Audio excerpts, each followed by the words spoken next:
Hello everyone, this is a self-service video on contract compliance. So contract compliance in Ariba is enabled through a document called the contract terms document. So the contract terms document is created from the contract workspace. Opening this document will transfer the user to Ariba downstream or P2P. And this is where the actual pricing terms for a contract can be defined. There's a one-to-one relationship between the contract workspace and the contract terms document. So what is contract compliance through Ariba? So contract compliance is a method to help ensure that the actual users of the system buy from the rates defined in the contract in a compliant manner that's defined in the procurement policy. So the pricing terms in the contract will basically be enabled through the contract terms document in Ariba, and this will define how your business will buy against that contract. So the contract compliance or contract terms document within Ariba actually provides the glue or the join between your sourcing contract management process to actually enabling the contract terms, rates, pricing in your P2P module or your buying an invoice module. And this enables an end-to-end process, so you can actually trace right the way through to your invoice, all the way back to your requisition, your purchase order, right the way back to your contract and through to your actual sourcing event. So the actual business benefit is to ensure that the actual savings negotiated through sourcing and locked in via your contract don't end there and actually realize savings rather than just savings in a contract. And realized meaning people are actually buying against that contract. So the contract compliance module or contract terms will ensure that all the spend against that contract, once you've set up in the contract terms document, will accumulate against that contract. It's also possible to report on that spend on and off contract to take the necessary action to address the spend that is off contract.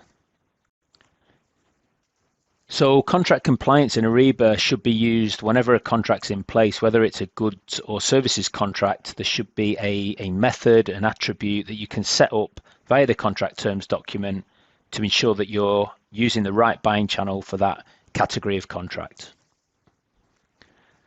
So that's a high-level description of contract compliance and the document in Ariba, the contract terms document. So now we'll jump into Ariba and just step through at a high level the different components of the contract terms document. So within Ariba, your contract terms document will sit on your contract workspace in the Documents tab. If your template doesn't have your contract terms document already set up in your documents, then you can add the contract terms document from the actions. So I'm now just going to open up the contract terms document. So this is the contract terms document against the contract workspace we just saw before. The structure of the contract terms document is in a wizard fashion, so you've got the different stages to set up the different groups of attributes throughout the contract terms document. And today we're just going to do a quick walkthrough of the different sections and just step through some of the key attributes or fields that are key to setting up the contract terms. So the definitions section will pull in some sections from your contract workspace, contract owner, contract type, and the dates and so on. So the contract type is an important field or important drop down which defines how you want to track the spend against that contract, and there are four options here. Supplier level, this is to track all spend from a specific supplier. Catalog level, track all spend from a specific catalog for this supplier. Commodity level, which will track all spend for a specific commodity code or codes from this supplier.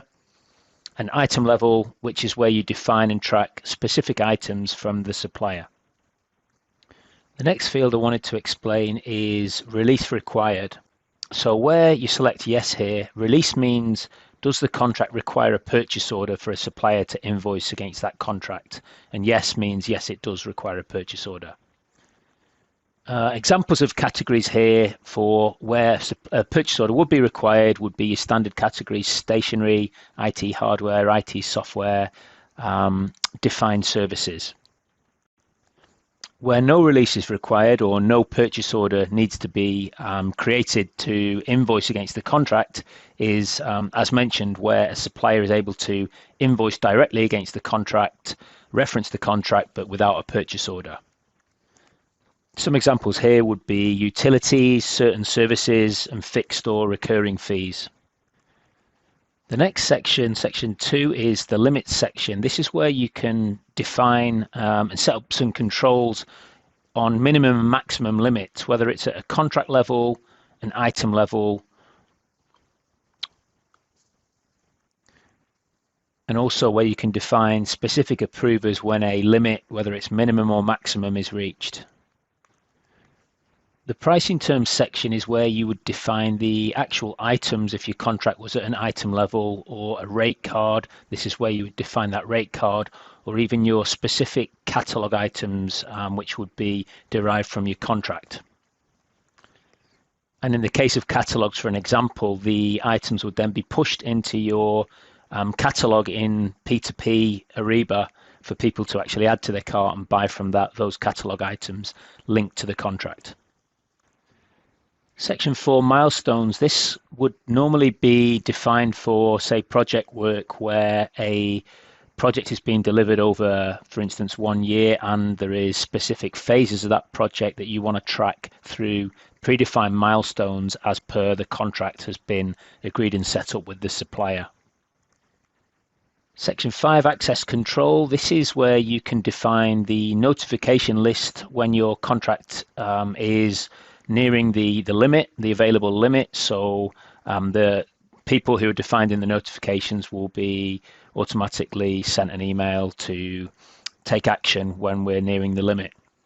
The release access is, as mentioned before, release meaning who can create a purchase order against that contract. So if you want a defined set of users who can create against the contract, this is how you can create that compliance in terms of who can order off the contract. Section 6, payment terms. That is the payment terms defined for the contract. In this case, it's a 60-day payment term. Appendices is any other relevant information relating to the compliance attributes we've set up in the contract terms, which can be added as additional documentation here. And the summary section is all the separate sections 1 to 7 all rolled into the one summary section rather than the wizard view. So the contract terms file would be saved, and once the contract has been published, the contract terms file would become active and transfer those attributes that have been set up into Ariba P2P. So that was a very quick walkthrough of contract compliance and the contract terms document. We'll be creating more videos to go into the specifics of some of the overview information I just talked you through now. So thank you for listening.